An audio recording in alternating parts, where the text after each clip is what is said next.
Hello, everybody. Steve Dabelow, representing the Cannon Falls Area Historical Society, and I've got some gentlemen with me today, and we're going to talk about gas stations, or as I was calling this one, the gas station boys. There was a time, I know it's hard to imagine, but you could pull up into a gas station, and someone would come out and fill up your tank for you, and if you asked them, they would check the air in the tires, and if you asked them, they would check the oil, and they always got to clean your windshield. And have things changed since then.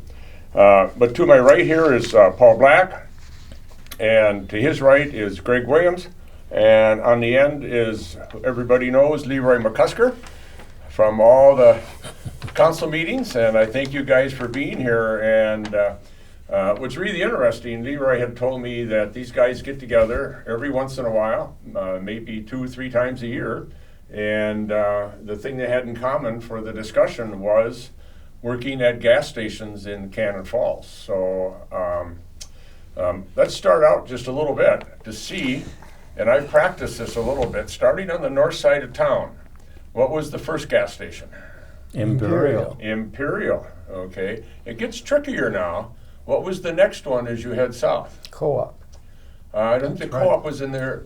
Was that, when did that open up? So I'm going to go late 50s, mid 60s on this discussion. Yeah, they were. Were they? Yeah. The Senex co-op was Yeah. there? Okay. I don't know if it was called that back then. I'll have to look in the book here it was the because co-op. I'll have that. Okay, then what was the next one? Standard station. Standard station. Next to the Maid-Right. Yep. No, there was No? a Conoco gas station with a Pontiac showroom. And the salesmen there were never happier that's than right. when Frank Shramsky got rid of those gas pumps, because they had it said Conoco on there. But then it was the Standard Oil. So anybody could go in there at that time and get a fill up. Yes, yeah. Oh. I never realized. I remember the pumps, but I thought it was just for No. And so then you're right, the next one was near where the Maid-Right was. Yep. And for the people in Cannon Falls today, that would be across from the canoe rental. There was a Standard Oil station there. Okay, keep going south. What's the next one? Wadine's, Phillips 66. No, I don't think No, so. there was one other one Yeah. before that. Mobile. Right after the swimming pool. The mobile. That's right. And Lyle Lundell Yeah. had that for a long Okay. time. And then we had Wadine 66. Right? So keep going. Pier Station right across the street. Yep. Yep. And what's next? That'd be the standard station on the left-hand side going south. Yeah. And then there'd be I think a Shell station on the right-hand side. That is correct. Al Pedersen. Al Pedersen, that's right. Any more as you head south? Windy Acres. Did they have? They had gas pump, didn't Oh, they? yeah. But you, Yes, they did. Yep. But you missed one. Well, the Hilltop Oh, was the that Hill- going? Yeah, right, Hilltop. Right, Claremont. right after St. Ansgar's Cemetery. Jack Boyle. So, having said that, LeRoy, let's start with you. What gas station did you work at, and during what years, and how old were you? Well, I worked at the Standard Oil in town for John Duden. And I think I was 18 then, maybe 17. Anyway, it was just a great experience. It was my first job and first involvement with people, and coming from the country. And so it was just a big thing, and it was a fun place to work. Did you work winter and summer, so you were out there in cold days? Oh yeah. On the hot ones and the cold ones. Greg, what's your history pumping gas in Cannon Falls? I took over Pete's job in September, October of '63 when he went to Mankato State. And then I worked What station was that? the Standard Station. The Standard, same one that LeRoy. Yeah. Okay. And let's see, then Myron sold it to Gene Van Gilder in December of '63. So I worked with him, I guess, through the summer of '64. And then he sold it, I guess, in 65 to John Duden in May of 65. Good memory. And then I worked for John for off and on. I was going to Winona State, so in the summertime, and if I was on vacation at home, I would work there. And then, yeah, that's the three. And then John sold it in, November of 69, I guess. Got it in here. But yeah, speaking about the weather, and that summer was the worst, especially if you worked on a Sunday night and you got all the Rochester, Minneapolis, and vice versa traffic, and with the bugs that were on the windshield, and everybody wanted their windshield, and it was just, and there was only one person working, and you would just run I mean, there was a couple times there was so much traffic going that I went ahead, hurried up and shut the lights off when it got dark, and then, so I didn't have to pump any more gas, because otherwise sometimes you'd start closing up the tires and somebody, oh, come on, I know you're closing, but I need some gas. And then you have to go back in there, turn the pumps on and all that kind of stuff. So that was probably worse than going out there in the wintertime and scrubbing windshields. It should be noted for the viewers that Highway 52 went through Cannon Falls, right down 4th Street, or as we call it, Main Street. So all the traffic going from the Twin Cities to Rochester went right through downtown. Mr. Black, where did you pump gas? Well, I started working for Myron, and I had, because I lived on the farm, I had my driver's license at 15, but it seems to me a lot of my classmates had driver's license also, because there was a small period of time when anyone could get a driver's license when they were 15. And I remember Marie Kraft, I believe John Birch, Debbie Dalton had their driver's licenses. But I started working, I think, for Myron in the fall of 60 when I had my driver's license. And I worked on and off for Myron, for Gene, for John Duden, and then back to Myron when Myron bought a Conoco station in Randolph. So I worked for Myron off and on for over 10 years. But it was a great experience meeting the general public, and I can remember one time a guy needed a headlight, and it was kind of late at night. We usually close up between 9 or 9:30 at the very latest, but this guy had a headlight out, and he said, "I'll pay you to put that headlight in." And I said, "Well, the headlight is $2.50 whether I put it in or you put it in." Well, I put it in for him.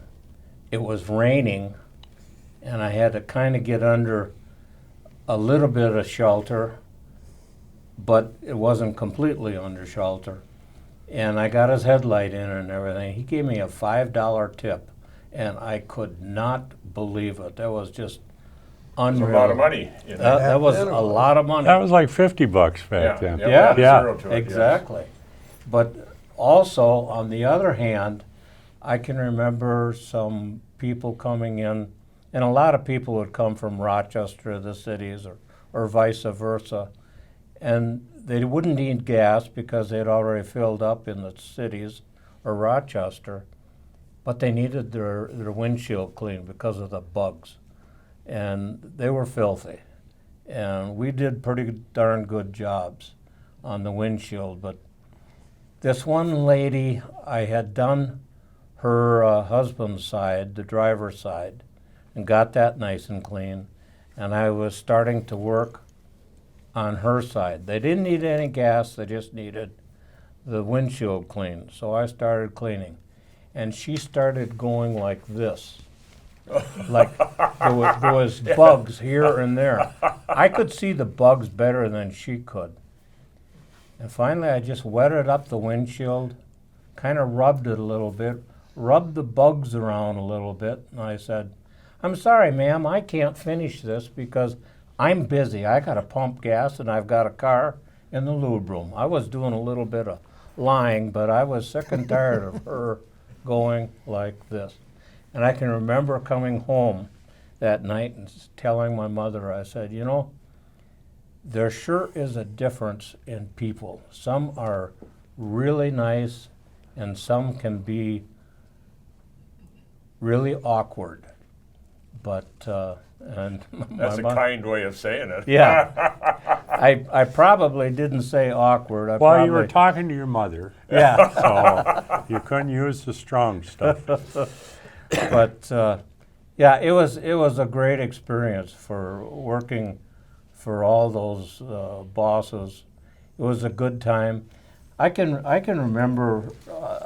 I would usually I started working every Sundays, and in the afternoon there were probably two of us there, but in the evening there was only one. And Joel Bethke and I worked together quite often on Sundays, and I forget exactly where I'm going with this one, but it was a really great experience working with the general public because there's many different kinds of people out there. You used the phrase lube rack. Anybody want to explain lube rack or some of the other duties other than just pumping gas? And oh, by the way, you didn't get, the customer did not get charged for cleaning the windshield. That was a courtesy function. No, that was always a courtesy. Yeah. I can remember Jack Doctor coming in, and he worked there off and on also, and he would always come in and say, "Give me $1 worth and don't do the windshield. Haven't got enough time for that." But he would say other things also. So, LeRoy, what's a lube rack? Oh, that's where you change oil and take care of things. And I can remember the old hydraulic lift. When they came out, that was such a big deal. And instead of crawling down underneath on a dolly or something. So that was part of the process, part of the learning, part of understanding the engine. And for me, a guy that liked bearings and pulleys and shafts and gears, there was nothing more exciting than working on the lube rack. Remember we had, was there an Olaf Fredham? He had a 60 Pontiac, Olaf Fredham, green yeah. 4-door, and he'd come in occasionally for his oil changes, and we got it up on the rack. And he said, "Don't forget to grease those university joints." Which was really the universal joints on the drive shafts, because some cars had grease zerks on either end or both ends. Right. Yeah. You always had to grease them. Yep. That was just part of the grease job. You know, at that time, gasoline was 32.9 cents or 36.9 for ethyl. Actually, when I started there, it was like 27.9, and then 3 cents more for premium. Man, it must have been a gas war. Yeah, I think there was. Or else they were trying to be in competition with the Imperial, because the Imperial was always less. But as the mainstay, it was 32.9 and 36.9. For a $1, you'd get 3 gallons of gas, a little bit over 3 gallons. $2, you'd get 6.1.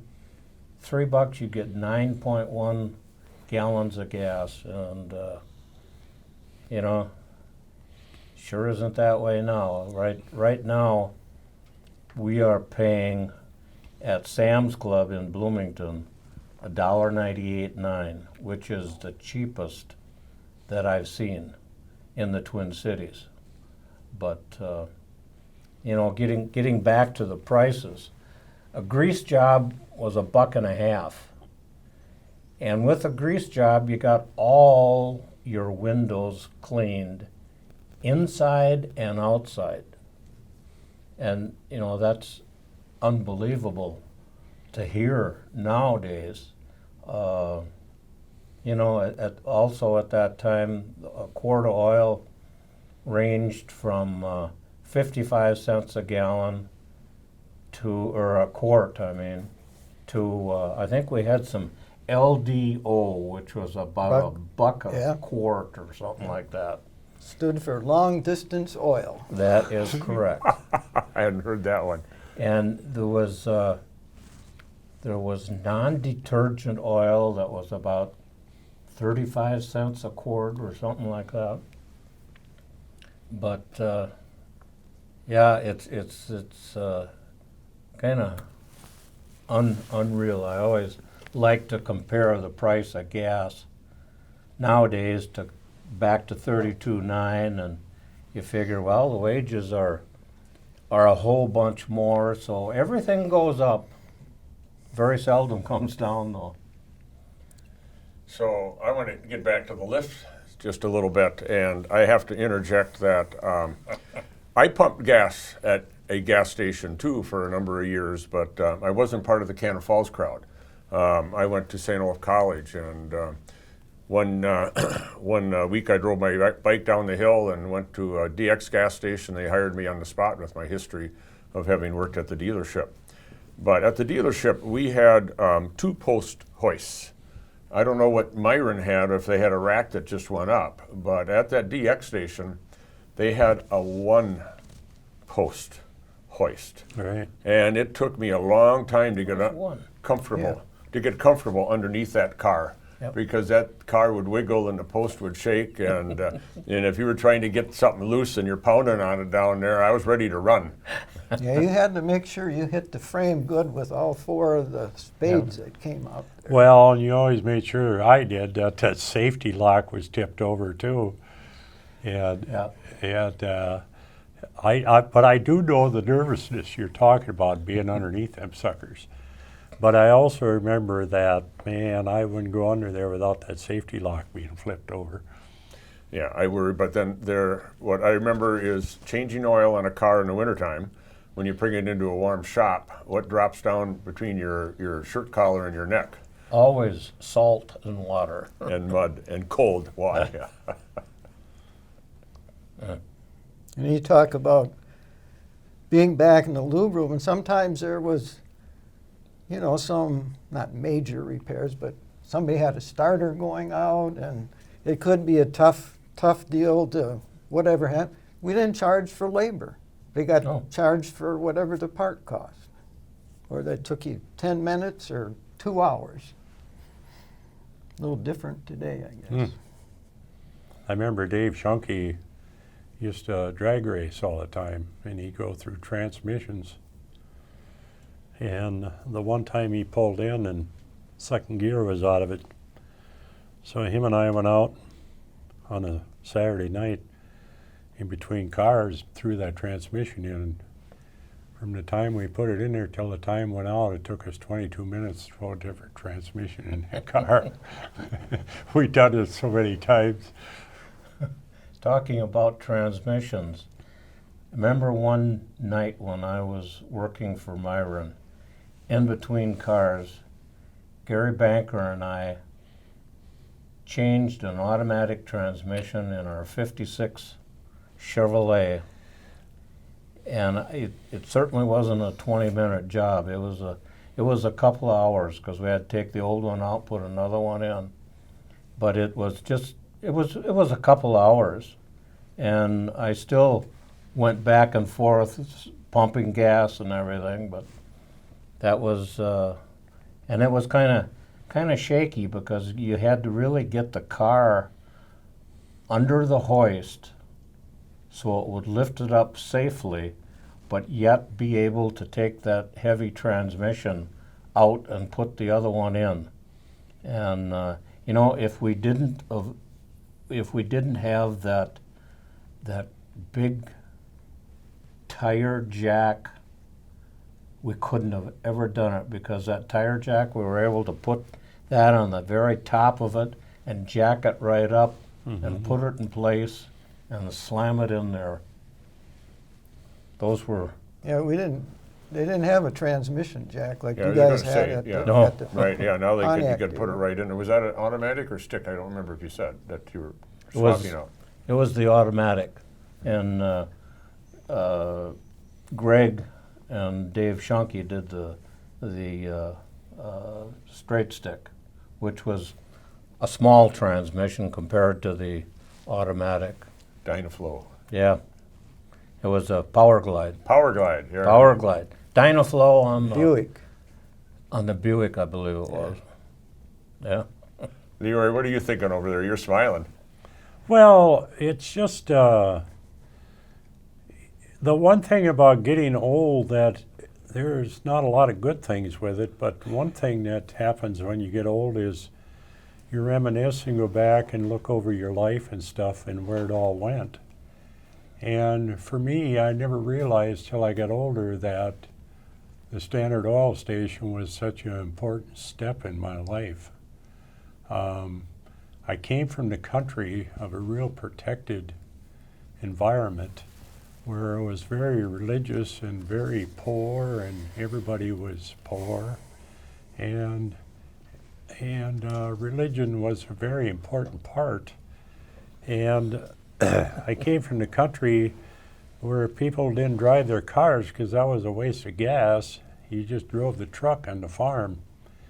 And then I came to town, and then all of a sudden it's all about cars and people running all over the place.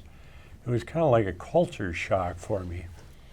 And the funny thing is that I can remember when John taught me how to fix a tire. And I can remember that my whole interest was in the tire machine, not in the idea that I could fix a tire, but I enjoyed that machine, how it took it off and how it all worked. And I can remember John teaching me how to do change, how to count change for people. And it was just all the little simple things that all of a sudden I realized now were a big part of my life and learning process. And also when they talked about days where the cars would be backed up, I remember one Thanksgiving, John said he'd give me double time if I'd open up from 10 to 2. And so I opened it up, and I never stopped pumping gas till 3 o'clock. I finally just shut the door, and the cars would be backed up beyond the Catholic Church up there. And that was all such a learning experience, and then the learning experience of working with other people and the whole business environment. It was such a great learning process for me at the time, and I didn't realize that till I got older. But it was also so many memories and fun memories of crazy things that happened. You got that many guys together and that much testosterone, you know something's going to happen sooner or later. So it's always fascinating to me to go into work, and I wouldn't even call it work. It was just going in and take care of things, because you didn't look at it as work back then or that you had to do it or something. It was just fun to go there. Mm-hmm. Tell a story without giving out the name of the political high office, Minnesota high office holder. That experience, Leroy. Can you share that one? Well, I was pumping gas and working away, and on a Saturday in the late afternoon, the car pulls in and it goes right up to the front door and blocks the one pump. And I thought, wow, who are these people now? They don't know we got to keep the pumps open. And they get out of the car, and they go to the back seat, and they both grab this guy by the arms and carry him in. And after they got out, I realized it was Steve's dad, Arnie Dabelow, and Speed Fredrickson. And of course, I didn't know them well at all back then. I just knew who they were. But they helped this guy into the restroom, and while he was in there, the two stood out there and talked kind of quietly back and forth what they're going to do and how they're going to handle it. And in the meantime, the guy was in the restroom, and he was doing a lot of noise making in there. And finally I asked the two, I said, who is that guy? And they said, well, that's your state representative, so-and-so. And I said, wow. And they said he's supposed to speak at a thing at the American Legion, but he's had a little bit too much to drink. So I just watched the situation and got a kick out of it, and they both grabbed him by the arm and put him back in the car. Then in my old age, I became friends, really good friends with Speed Fredrickson. And this is probably about 30 years later. I asked Speed, I said, whatever happened in that situation? I said, you remember when you and Arnie brought in the state representative there? And he said, oh, that was funny, Bubba. He said, we took and helped him up the stairs. And he said, we opened up the door and everybody hollered. And he said he walked right up to the podium and he gave his speech and he never missed a beat and he went back to the cities that night. But there's all kinds of stories like Tell that. the bicycle story. Oh, here, this is really funny. Greg and I are working together, and this young kid, probably about 8, 9 years old, comes in, and he's pushing his bicycle and the back tire is flat. And he comes up to Greg and he said, will you fix my tire for me? And Greg said, you need to blow it up? And the kid said, yeah. And he said, well, don't you know how to blow up a tire at your age? And the kid said, yeah, I think I do. And he said, well, the hose is right over there. He said, go blow it up. So what's so funny about this story is then we both are back inside standing there, and about 5 minutes later, all of a sudden, boom, it sounded like a 12 gauge going off. And he'd gone out there and put the hose on there and didn't know that he was supposed to take the hose off and only put so much in there, and he completely blew out the tire. And needless to say, we went out there and Greg made some comment about, well, I guess you didn't know how to do it. And the kid sat there with his eyes so big and he couldn't move with the bicycle on top of him. So I lifted the bike off and helped the kid up, and he went home crying. So that was our bicycle story, but there's many of them like that down there. I had a bicycle. I remember, seems to me my parents bought me a new bicycle from a Gamble store from Germsted's. And, you know, I rode it for many years, and I decided, okay, well, it's time to paint it. So I took that bicycle all the way apart and painted it, I believe it was a baby blue. Really looked nice, and I thought, by golly. And I did this in my spare time at the Standard Station. So that's another memory that I just remembered because of the bicycle story. You remember them two guys that worked for the power company? They were Yeah. doing power lines? Yeah. How did we ever end up so connected with them? They were from out of town, and yet they used the shop all the time, and he did dragging every Sunday. Because the company, I think they were like, were they tree trimmers? Tree trimmers, yeah. Oh, I thought it was power lines. No, I thought. Well, they were trimming trees for the power line. Okay.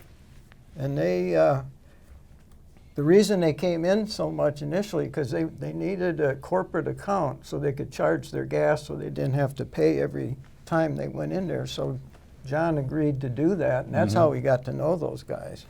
I can't remember. Gene Partridge was one of them. I forget the other one's Yeah, name. the other guy I can remember. He had a 19 new 65 GTO. And it was, when he brought it in for an oil change, he said, can I go pick it I up? wonder if he still has it now. Oh, Well, and then his friend had a 53 Corvette, wasn't it? Or was it Something 54? like, I can't, no, it was later. I was like 57 or 58. Okay. Yeah. Because I remember that being very They must have unique. been paid pretty well, That's whatever what I'm they were thinking, doing. because, Yeah. yeah. yeah. And then when they went to drag strip, they came back one Sunday night, and they had lost a second on their drag that day. And they had wondering what happened and stuff. Well, the only thing they could figure out was that it was in the 90s that day that they dragged, so they figured the temperature was affecting it. So we were talking it all over and what we could do and stuff, and we ended up taking a coffee can and we put a coil of 1/8-inch copper in there, and then we hooked it up to the gas line, and then they'd fill that with ice to cool the gas as it came in. Cool can. Yeah, and they'd gain another second just by doing that. That just reminded me, now, we were talking earlier about all of my memories seem to be in the summertime. I forgot all the ones where it was cold. But when I pumped gas in Northfield, we had more than one person on staff. The other one quite often would be going out and starting cars that wouldn't start. Mm-hmm. Did you guys have to do that or work with cars that wouldn't start? Or If they got him into the station, we would, but yeah, I don't know if Myron, if he'd go take I think he might take a battery out and stick it in for somebody. Yeah, most generally, because Lee Chevrolet was AAA, and the Pontiac, the Shramsky Pontiac, and Dabelow Pontiac, I think they usually did most of that. But I think we probably, for a few customers, Myron would probably do it. Maybe Gene or John too. Speaking of GTOs, I remember Arnie Berg bought I think he worked out at the dealership. I don't or remember. his dad did, I yeah, think. yeah. Anyway, he pulled in one day and I hadn't seen any of the new, well, that was the first year basically for the GTO 64. Dark navy blue, he pulled into the station one night, got a couple bucks worth of gas. And I said, hey, do you mind if I check your oil? Because I wanted to see all the chrome under that because he had 3 deuces on it. I was going to ask you if it had 3 deuces. So I popped open the hood. I said, wow. He said, well, you can go ahead and check it if you want. He knew it. I just wanted to look at it. You better tell the people watching what 3 deuces are because they don't understand exactly. So, But most cars come with, well, back it's all fuel injection, but back in the days of the carburetors, most cars just came with one carburetor. And about 57, I think, Pontiac came out with what they called tri-power. So they called them 3 2-barrel carburetors, or 3 deuces was what the slang term was. So, and Oldsmobile had basically the same thing. Some of the older Corvettes, they had 2 4-barrels instead of 3 deuces. Yeah. But Yeah. gas billets. but they would go. Yeah, Yes, they were would. very fast. Because and then John Duden had one of the Partridge guy that worked for the tree company had the 65 with tri-power, and I then think John had a 66. he had a 66 with tri-power on it. So they would move pretty good. And I've got another funny story. I was working. This was probably late June or early July. It was really hot out. It was about 1 o'clock in the afternoon, and this steak truck type. It was a small cattle truck. Some farmer, I don't know if he was just purchased the cows or he was going to sell them. I didn't recognize him. I didn't know who he was or anything. So he pulled up to the pumps, and let's see, I'm standing, here's the truck here, and I put my pump in there and start pumping into the gas tank. And one of the cows was laying on its side or laying down, and his foot was caught in one of the slats on the truck.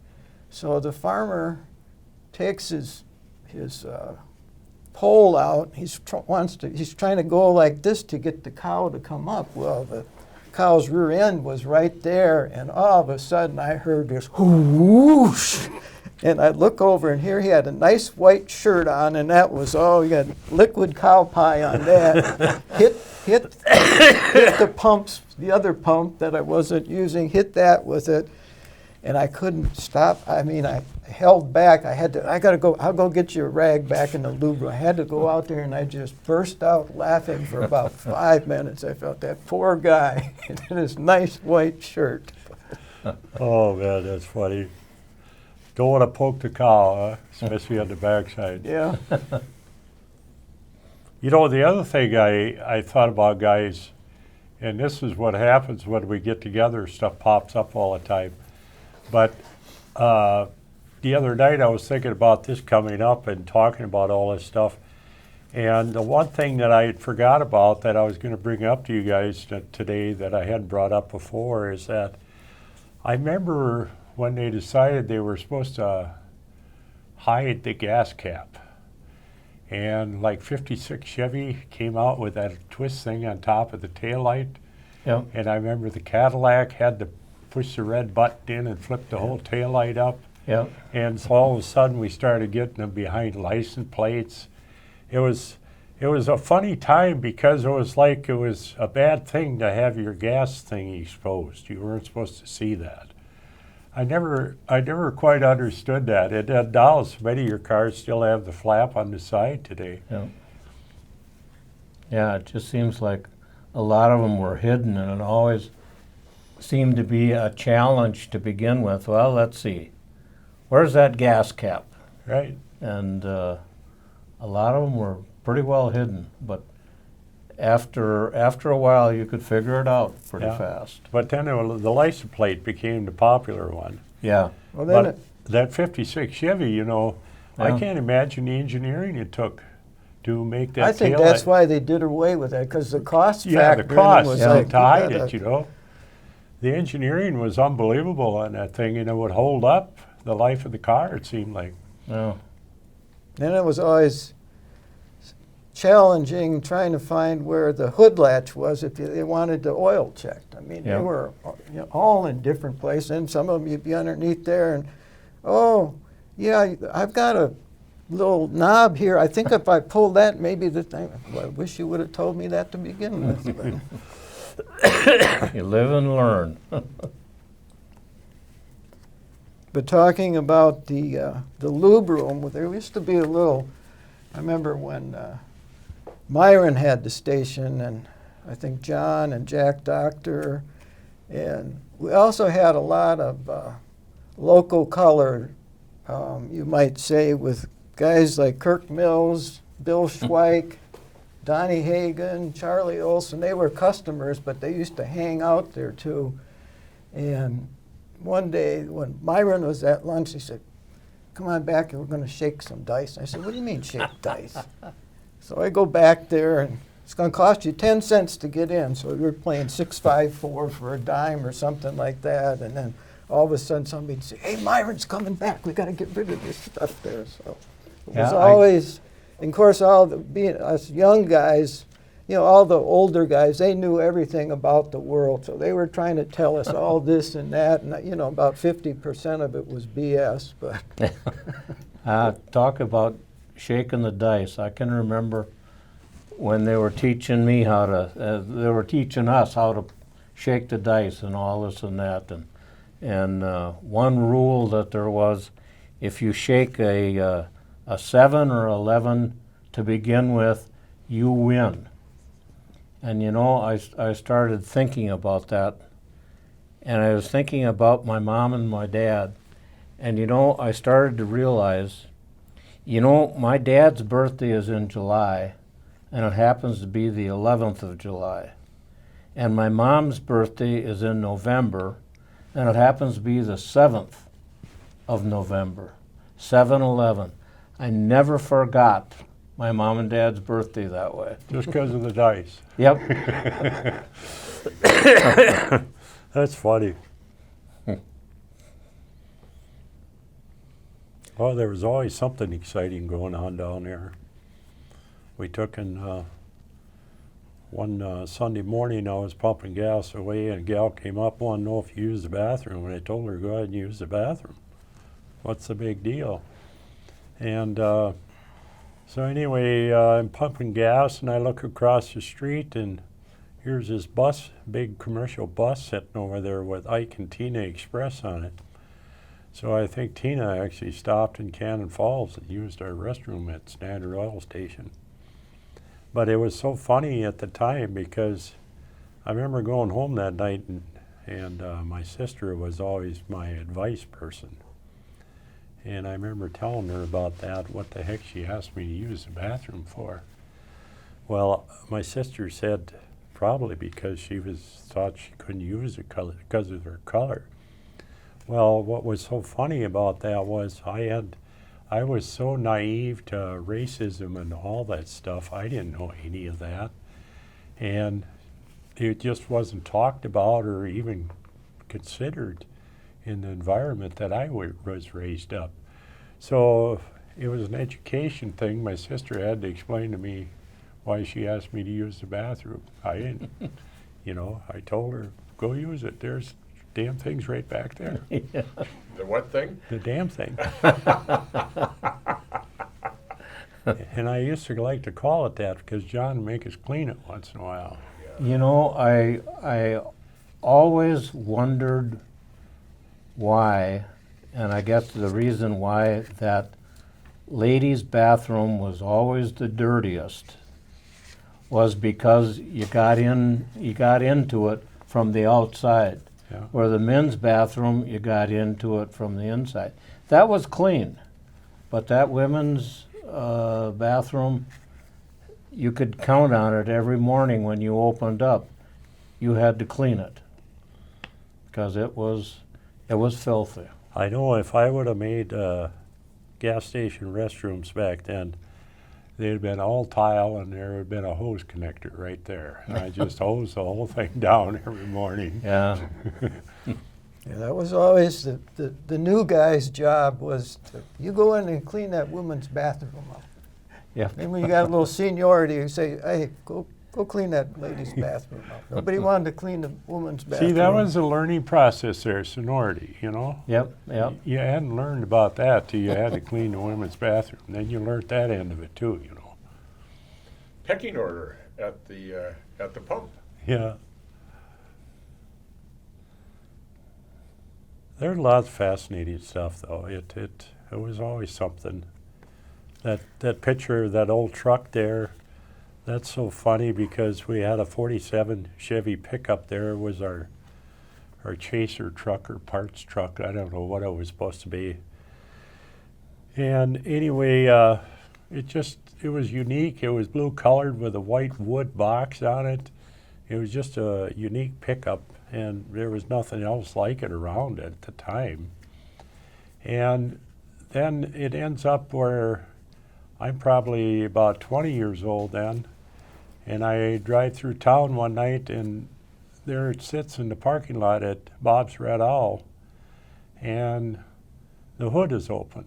And I pull up there, and I know the guy that had it, and he's there with his wife and kid, little baby, and the thing wouldn't run. So he was working on it. I asked if he needed any help, and he said no. And I said, why don't you just sell me the thing, and I'll give you a ride home. He said a few choice words and told me to get out of there. So I left, and I went and picked up Marth, and we came back, and I decided I got to drive by and see if he's still there. And I drove by, and I pulled up there, and he was still working on it. And I said, anything I can do? No, get out of here, he said. I said, I'll give you $75. He said, what? I said, I'll give you $75. You give me a ride home? Yep. So I bought the pickup right there, gave him a ride home, and took it home. And what was so funny about it is I had to do the John Duden, we called it, right away, where I had to grease and oil and go through the thing and check everything over. And that night I went out deer hunting and going down Highway 19, and all of a sudden I was half in the ditch. And here, by greasing all the tie rod ends, they were so crusty before that I greased them, the tie rod fell off and the steering. So I crawled underneath, took twine, tied her back together, and got her A home. little baling twine. We were talking about the cold weather. I remember one night, Saturday night, I was working, and some guy pulled in. I'd never seen him before. I don't know who he was, and he said, give me $1 worth of gas. So I put $1 worth. Yeah, you better check that oil for me. So I lift up the hood, and there's a dead cat laying in there that had crawled up and got caught in the wires there. And he said, "Well, you better get that damn cat out of there." And I figured, well, I'll go ahead and do it, but that's the only, never saw the guy again, so I did his dirty work for him.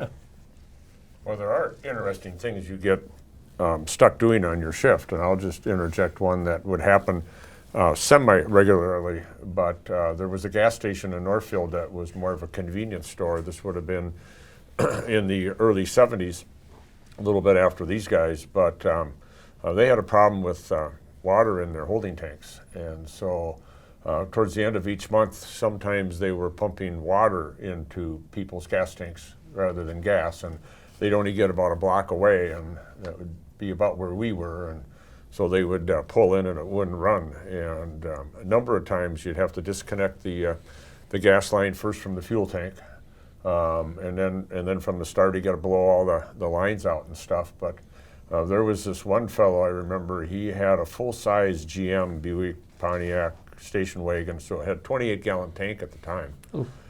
And I did take 18 gallons of water out. Wow. But we siphoned it out, and so you're pulling on that hose, and, you know, and sometimes That was it a should job be coming. the new guy got too. Yeah, well, I was the new guy, but you know, I thought I had it going, it didn't quite, and so I gave it a big suck, and it came up through my sinuses and out my nose. Oh my goodness. And I'm coughing. The guy felt so bad, and he gave me a $10 or $15 tip, but I spent it down at the beer hall because I had to get that taste out of my mouth. Of course you did. But the one thing I remembered is the guy said, "I'm never going to buy gas there again." And I go, "You'll be over there next week because it's the cheapest gas in Northfield," and Yep. sure as heck he was. But the number of tanks I had to siphon out, 7 o'clock at night, 8 o'clock at night.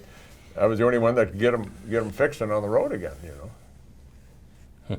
You know, listening to your story there made me think of all the different characters that worked there, and everybody was different in their own unique way. And I can remember learning all that about different people and never have worked with that many people before, interacted.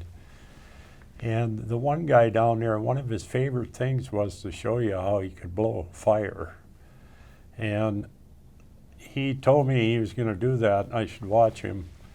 And I'm sitting on a pop machine there, and I don't know, I didn't really know what to expect to see. And the next thing I know, he takes a can of lighter fluid and shoots a mouthful of lighter fluid, takes his lighter over and puts it on the corner of the shelf, lights it, walks up to it, and spits that lighter fluid out of his mouth all over the thing, makes a big flame in there.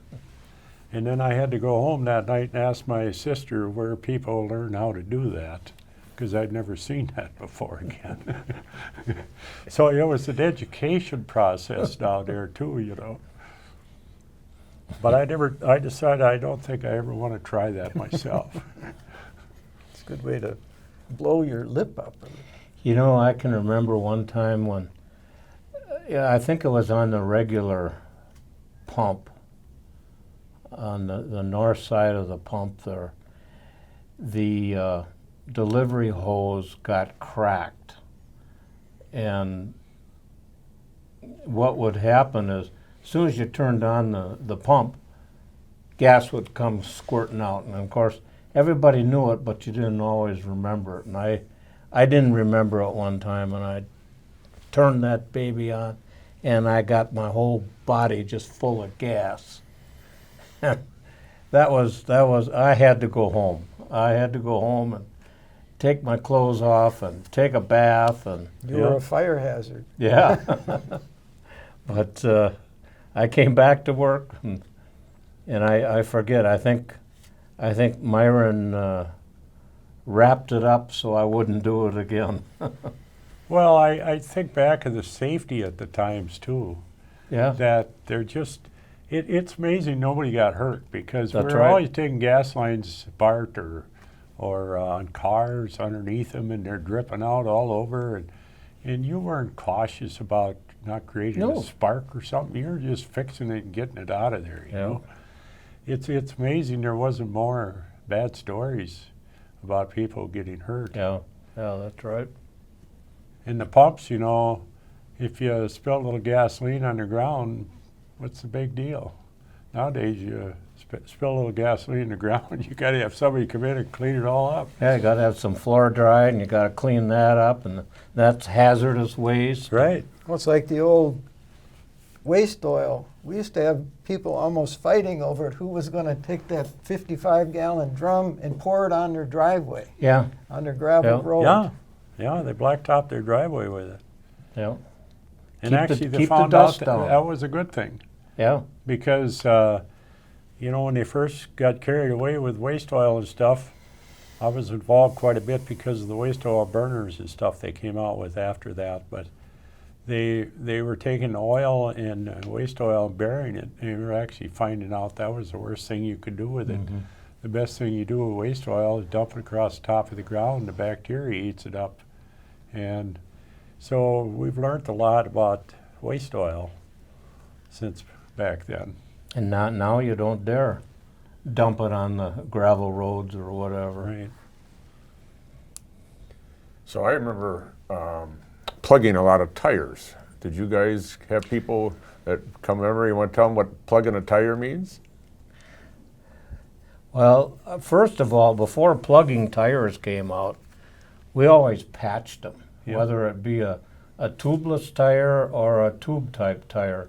We would patch the tube or the tire. But I can remember actually vulcanizing the inside of the tires. We would rough up the area, you know, about 3 inches in diameter, where the nail or whatever piece of glass entered the tire.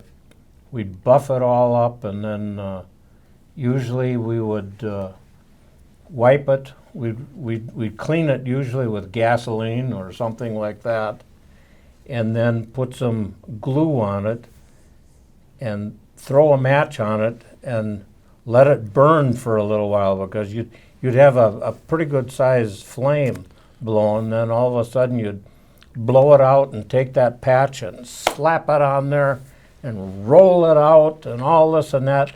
I never ever had a guy come back that said that vulcanizing job did not work. Explain vulcanizing for the audience. Well, the vulcanizing is where you ignite that glue or whatever was in there, and it would actually melt part of the rubber tire, and then you'd put a patch on it and blend that in there, and that was the vulcanizing. And after that, then they came out with plugs where you wouldn't even have to take the tire off the rim. You'd pull the nail out, and you'd take, well, to begin with, they had thread. It was thick, real thick thread, ribbon thread, that you would put an adhesive on and poke that through the tire, through the hole, and then pull it out, and then release it, and that was the plug. I never liked plugs. They weren't as foolproof as the patches, Yeah, that's but right. it was easier. If you wanted to I plug like the plugs because you didn't have to break the tire down. Yep, it was always easier. and they still use them now. That Oh, last one I had plugged, it was they called it a patch plug. Had some kind of patch on it, so when they put it in, when they pulled it up, it would catch it on inside the tire, and then the part on top, they just clip that off and set some fire. But if you did it right, the rubber gets emulsified, and then when it resets back up, that plug becomes part of the tire. Is it? Right. yeah, that's right. Like the vulcanizing. I remember the first time John showed me how to repair a tire and tube and stuff like that. And I thought it was just fascinating.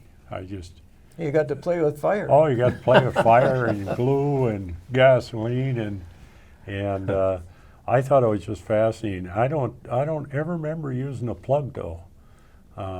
All I ever did is patch when I was there.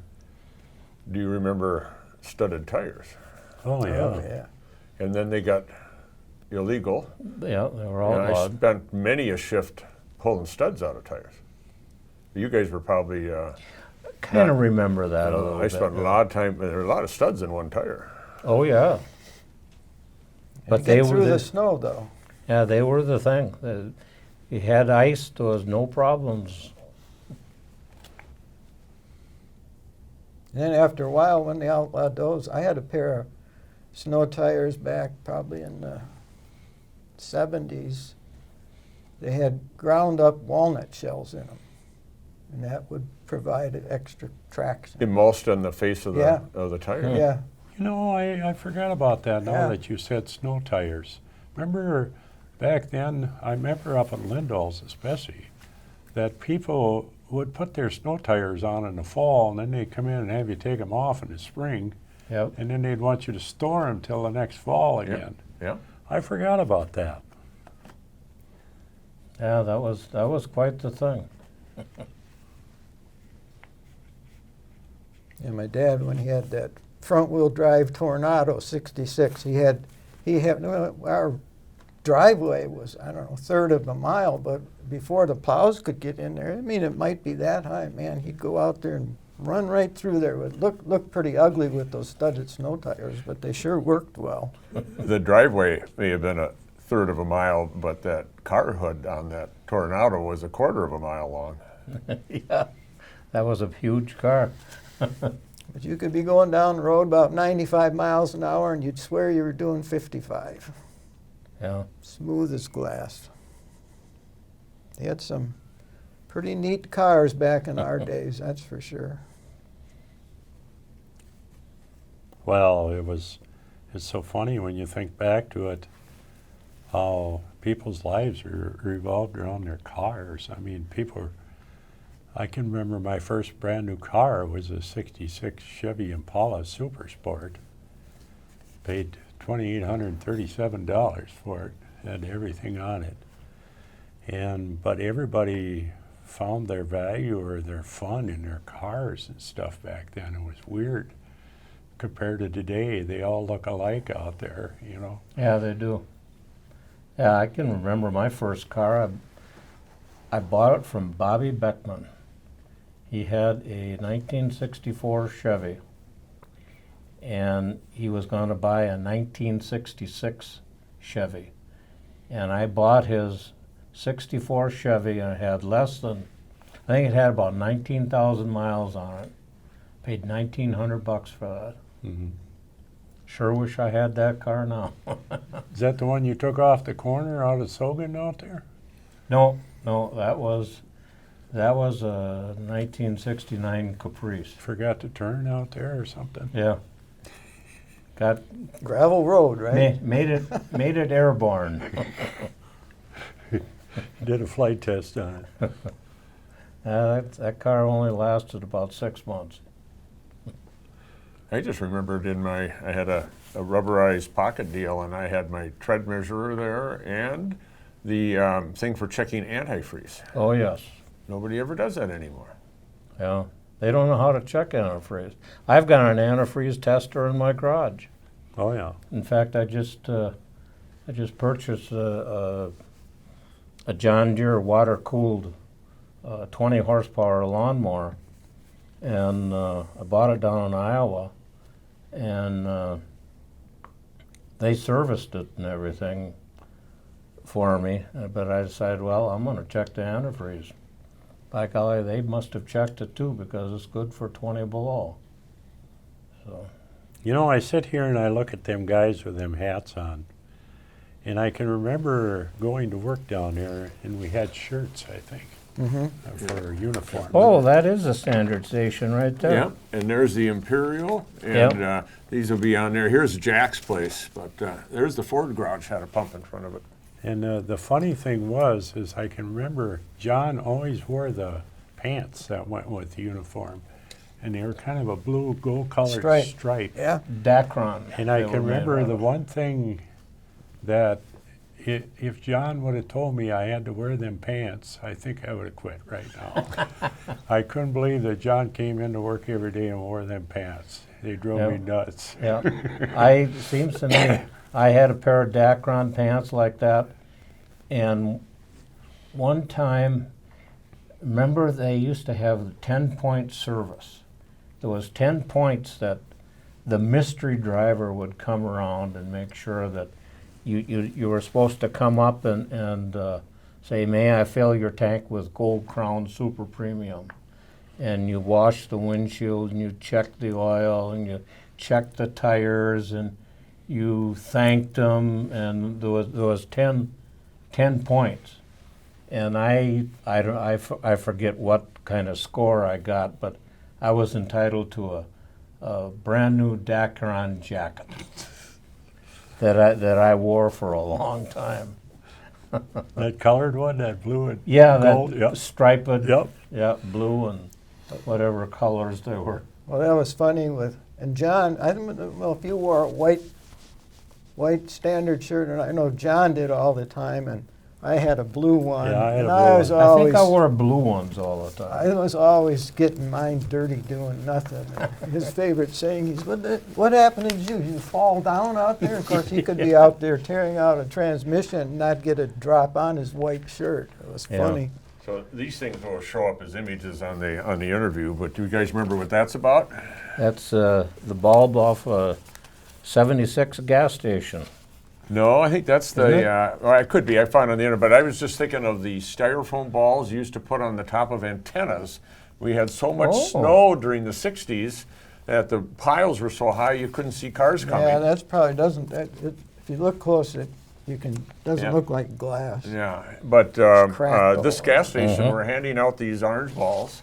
Oh, yeah. You put them on the top of your antenna. And of course, cars don't have antennas anymore, but you could see the orange ball coming. Yeah. Yeah, yeah. At Yeah, the that's something intersections, else. especially. And then this one here, gas stations had what? Oh, man. Oh, Road maps road were maps. a big deal. Always road maps. V-belts. That was our GPS back then. Yeah, Or the rat thermometers. map. This, But here's There the you one go. that I remember, and Mike will bring this up, but we had a little tray. And they would hand you your credit card at the window, and you'd go inside, and you'd yeah. do your thing, and then with the credit card, you had to run that thing back and forth. Every place had that, and then you'd go out with your tray with a little pen in it, and you'd have them sign it, give them their little piece. Remember that? Oh, yeah. Very, very well. You could come into a gas station, and you could get your tank full, your windshield cleaned, your air pressure checked, oil checked, and you didn't even have to get out of the car to pay with credit. Yeah. What happened? What happened? The only thing I remember about that, if they wanted to buy a candy bar or something like that, we couldn't put it on there. Because then we'd have to put the money in the candy machine. Oh. Or cigarettes, too. Somebody wanted to put their cigarettes on. I said, no, I'm sorry, we can't do that. Yeah. Just gas and oil. Cigarettes were 35 cents a pack. I don't know what they are now. I have no idea. $8. And that's Pack? a pack? Yeah. Yeah, it seems to me. I think I heard A lot that. of that taxes, yeah. Well, yeah. So shifting gears just a little bit, let's see now. You graduated in, what'd you say, 63. 63. And Greg? 65. 65. And Leroy? 66. And I was doing some stuff on the internet about gas stations, pictures of them and stuff, and they always have some music in the background. And so what was the number one hit? Top 100, but what was the number one hit in 1964? I'll give you what? I'll give you, if you can name anyone in the top 4 in 1964. Got to be Beatles for sure. It was the Beatles. They had number 1 and number 2. Let me hold your hand. My goodness, that's it, number 1. You got it. And the second one was? She Loves You. Oh, Yeah, Okay. yeah. Yeah. So let's go to 65. What was anyone in the top 3 here? Oh, probably was a Beach Boys song. They're coming up later on. In Oh. 65, Wooly Bully. Oh, Sam the Sham. Sam the Shams, he knew it right away. Second was I Can't Help Myself, Sugar Pie Honey Bunch by the Oh, Wooly Billy. Wooly Four Billy. Tops. Okay. 66. Where is this one here? Top three. Ballad of the Green Berets was number one. Barry Sadler. Yeah. And then Cherish by the Association. And Soul and Inspiration by the Righteous Brothers. I don't remember that one. I don't So know. in that was 67, Beautiful song. 67 was To Serve With Love, The Letter by the Box Tops, and Ode to Billy Joe. But I can remember the titles, but Oh man, I can remember every one of them, the words. no. To serve with love. But it just seems like that type of music went with those muscle cars back in the 60s, Oh, and the guys that yeah. were pumping gas were into that. Now, you were talking about drag racing. Where was the drag strip? I don't remember a drag strip. Or was it just out on a straight piece of highway? Well, Normally no, it was New well, Brighton. Yeah. Yeah. Remember right?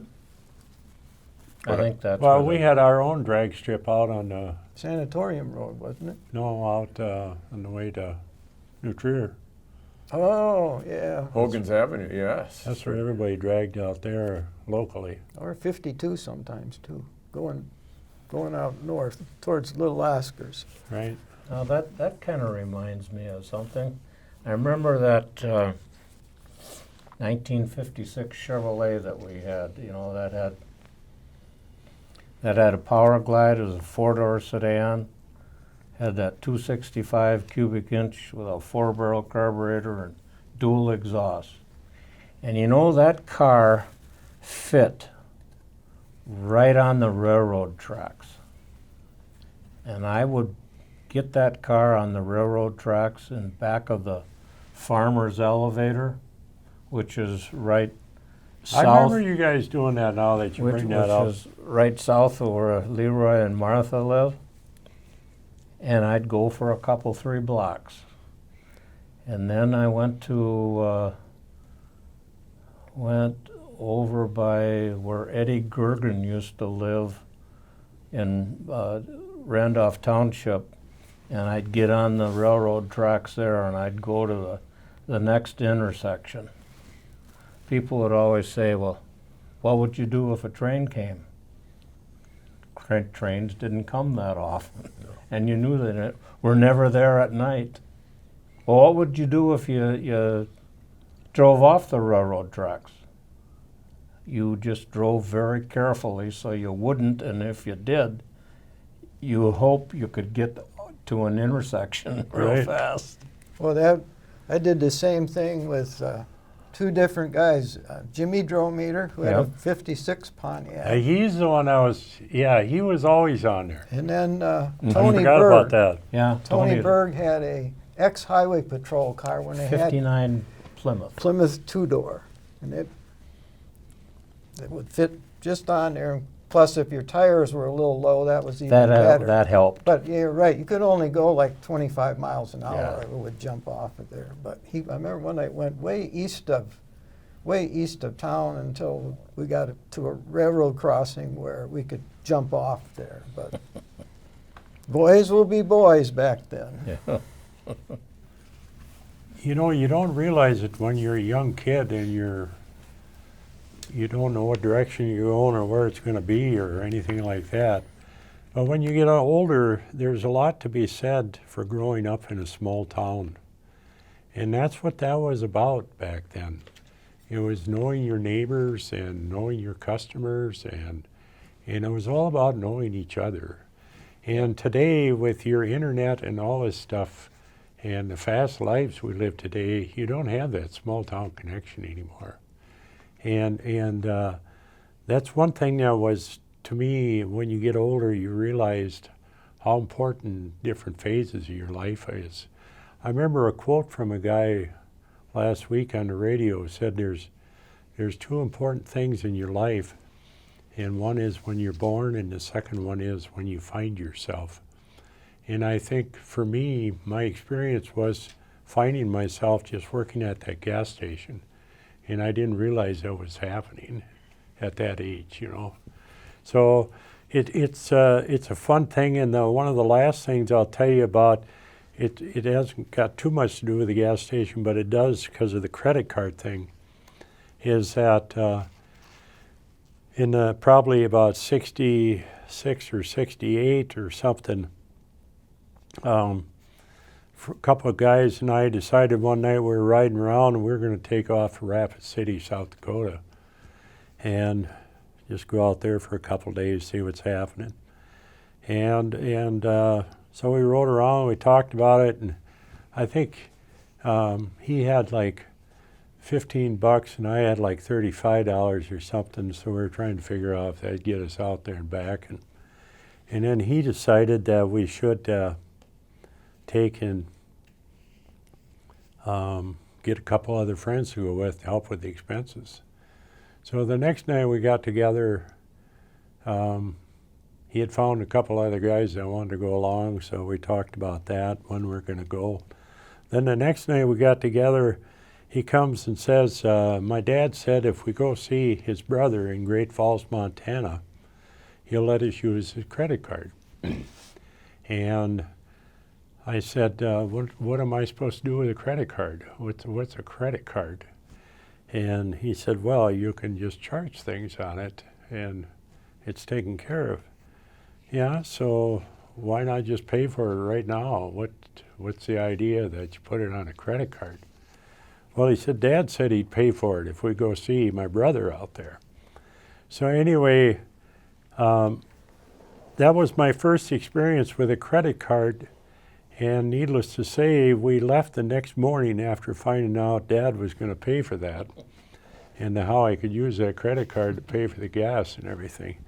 And we did stay at better motels than we normally did.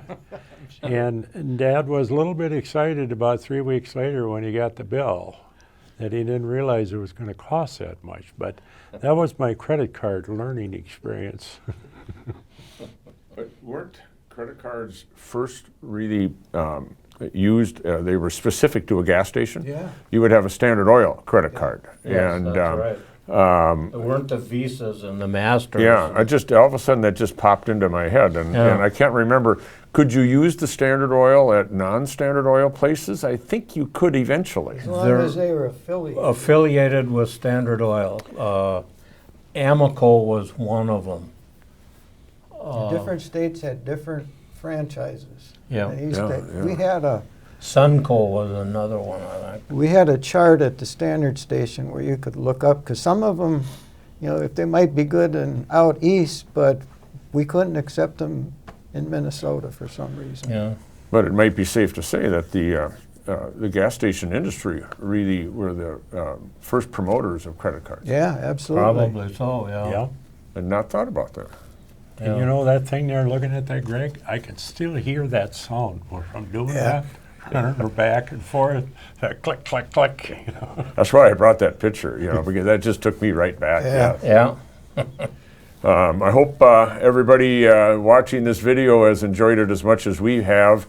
Gas stations were a big part of a community's life. People hung out there, played dice there, but gas station attendants helped people if they had problems with their cars. It was a fabric of the society that isn't there right now, whether that's good, bad, or indifferent. But it was a special time, so much so that these guys get together occasionally just to talk about it. And so thank you for watching our video.